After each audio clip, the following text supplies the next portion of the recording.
नमस्कार। देश देशांतर के डेली जीके अपडेट प्रोग्राम में आपका स्वागत है। मैं हूं सियाराम शर्मा और आज हम डिस्कस करने जा रहे हैं 7 मई के करंट अफेयर के मोस्ट इम्पोर्टेंट न्यूज। सेशन कैसा क्या रहेगा डिटेल से डिस्कस करेंगे। तो चलिए आज की सेशन की शुरुआत करते हैं पहले न्यूज से। आईआईटी के पूर्व छात्रों की परिषद ने लॉन्च की कोविड-19 टेस्ट बस। अब चलिए इसको डिटेल से जानते हैं। भारतीय प्रौद्योगिकी संस्थान आईआईटी के पूर्व छात्रों की परिषद ने महाराष्ट्र के मुंबई में एक कोविड-19 टेस्ट बस लॉन्च की है। यह कोविड-19 टेस्ट बस वर्तमान परीक्षण क्षमता पर बिना कोई प्रभाव पड़े परीक्षण लागत को 80% तक कम कर देगा। अब चलिए जानते हैं कुछ एडिशनल फैक्ट इसके बारे में। पैन आईआईटी एलुमिना इंडिया एक संगठन है जो सभी आईआईटी के पूर्व छात्रों का प्रतिनिधित्व करता है। पैन आईआईटी एलुमिन का मुख्यालय आईआईटी दिल्ली नई दिल्ली में है और पैन आईआईटी एलुमिनी के अध्यक्ष रामनाथ एस मनी हैं। अब बढ़ते हैं अगले न्यूज की तरफ। नीति आयोग के वरिष्ठ नागरिकों के लिए लॉन्च किया सुरक्षित दादा दादी और नाना नानी अभियान। अब डिटेल से जानते हैं। नीति आयोग ने कोविड-19 के दौरान वरिष्ठ नागरिकों को सुरक्षित रखने के लिए पीरामल फाउंडेशन के साथ मिलकर एक अभियान शुरू किया है। इस अभियान का शीर्षक सुरक्षित दादा दादी और नाना नानी अभियान रखा गया है। इस नए लॉन्च किए गए अभियान का उद्देश्य कोविड-19 महामारी के दौरान वरिष्ठ नागरिकों की देखभाल सुनिश्चित करना है।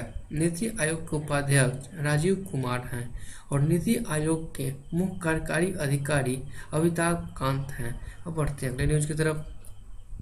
मुस्तफा अल कदीमी बने इराक के नए प्रधानमंत्री। चलिए डिटेल से जानते हैं। इराक के पूर्व खुफिया प्रमुख मुस्तफा अल कदीमी इराक के नए प्रधानमंत्री बन गए हैं। पूर्व पीएम आदिल अब्दुल महदी ने पिछले साल नवंबर में अपने पद से इस्तीफा दे दिया था। इराकी संसद ने आपातकालीन सत्र बुलाकर कदीमी सरकार के गठन को मंजूरी दी है। उन्होंने 2016 में इराक की राष्ट्रीय खुफिया सेवा NIS के प्रमुख के रूप में कार्य किया था और इराक की राजधानी बगदाद है और इराक की मुद्रा इराकी दिनार है। और बढ़ते हैं अगले न्यूज की तरफ। यूपी सरकार ने आयुष कवच कोविड ऐप का किया शुभारंभ। अब डिटेल से जानते हैं। उत्तर प्रदेश सरकार ने लोगों को स्वास्थ्य को बेहतर बनाने के लिए जरूरी इम्यूनिटी में सहयोग करने के लिए आयुष कवच कोविड ऐप लॉन्च की है जो कोविड-19 के खिलाफ लड़ाई में उपयोगी हो सकता है। इस ऐप को आयुष मंत्रालय ने विकसित किया है। उत्तर प्रदेश के मुख्यमंत्री योगी आदित्यनाथ हैं और उत्तर प्रदेश की राज्यपाल आनंदीबेन पटेल हैं। अब बढ़ते हैं अगले न्यूज की तरफ। हिमाचल प्रदेश सरकार प्रवासी परिवारों के सदस्यों को शिक्षित करने के लिए शुरू करेगी निगाह कार्यक्रम।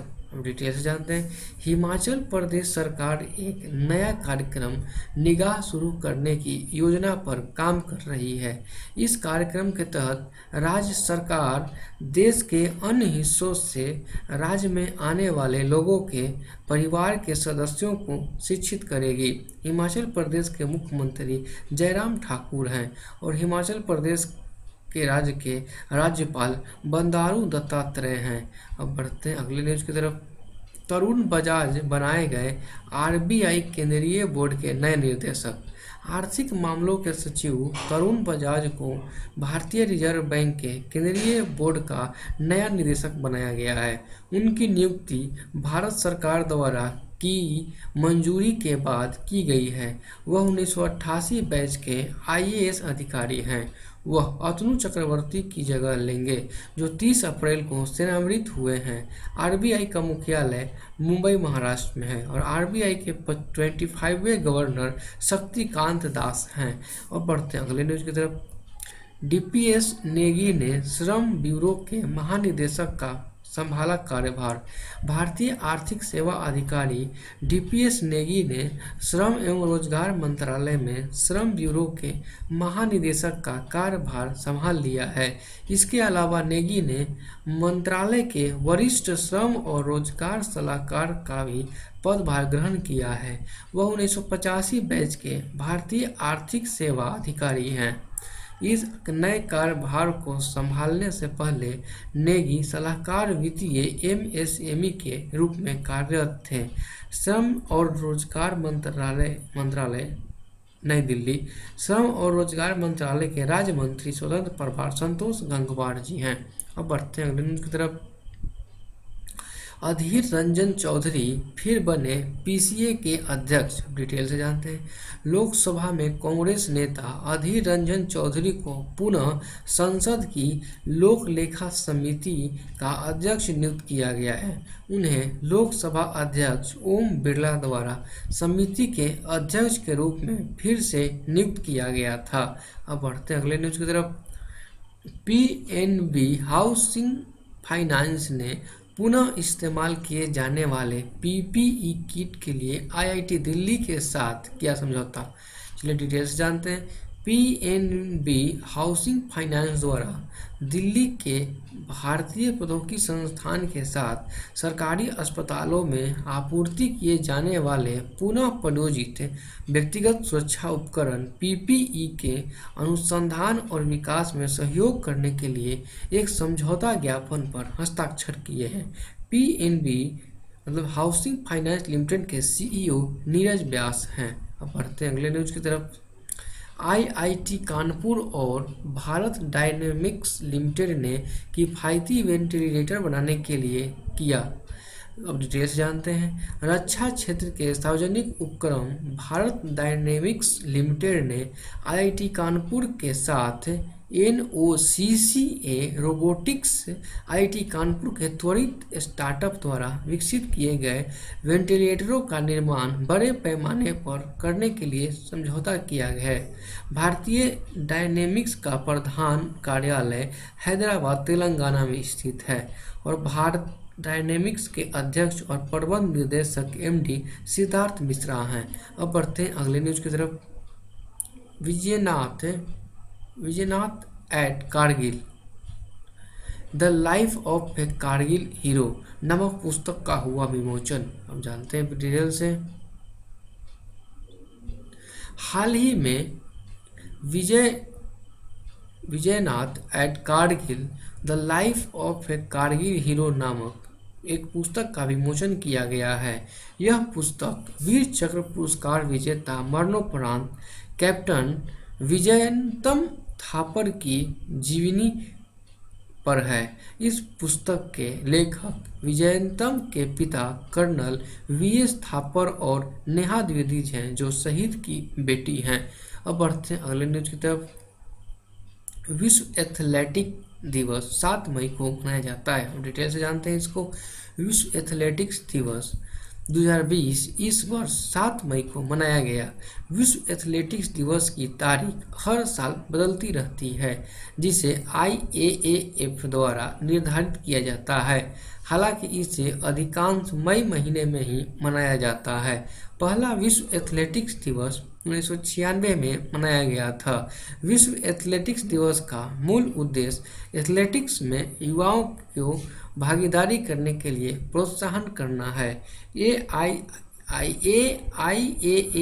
का मुख्यालय मोनाको में स्थित है। IAAF के अध्यक्ष सेबेस्टियन कोए हैं और IAAF की स्थापना 1912 में स्वीडन में हुई थी। अब बढ़ते हैं अगले न्यूज की तरफ। बैसाखी डे 2020 या बैसाखी डे 2007 मई को मनाया जाता है। डिटेल्स जानते हैं। इस वर्ष 7 मई को विश्व स्तर पर अर्थात बैसाखी दिवस मनाया जाएगा। वैशाख बुद्ध पूर्णिमा का दिन है जो दुनिया भर के बौद्धों द्वारा सबसे पवित्र दिन माना जाता है। इसी दिन भगवान गौतम बुद्ध को आत्मज्ञान की प्राप्ति हुई थी। हर साल संयुक्त राष्ट्र द्वारा इस दिवस को मनाया जाता है। अब बढ़ते हैं अगले न्यूज की तरफ। गुरुदेव रविंद्रनाथ टैगोर की 159वीं जयंती के उपलक्ष्य में वर्चुअल कार्यक्रम हुआ आयोजित। डिटेल्स जानते हैं। राष्ट्रीय आधुनिक कला संग्रहालय ने गुरुदेव रविंद्रनाथ टैगोर की 159वीं जयंती के उपलक्ष्य में एक वर्चुअल कार्यक्रम का आयोजन किया है। इस वर्चुअल टूर का शीर्षक गुरुदेव journey of the Maestro through his visual vocabulary रखा गया है।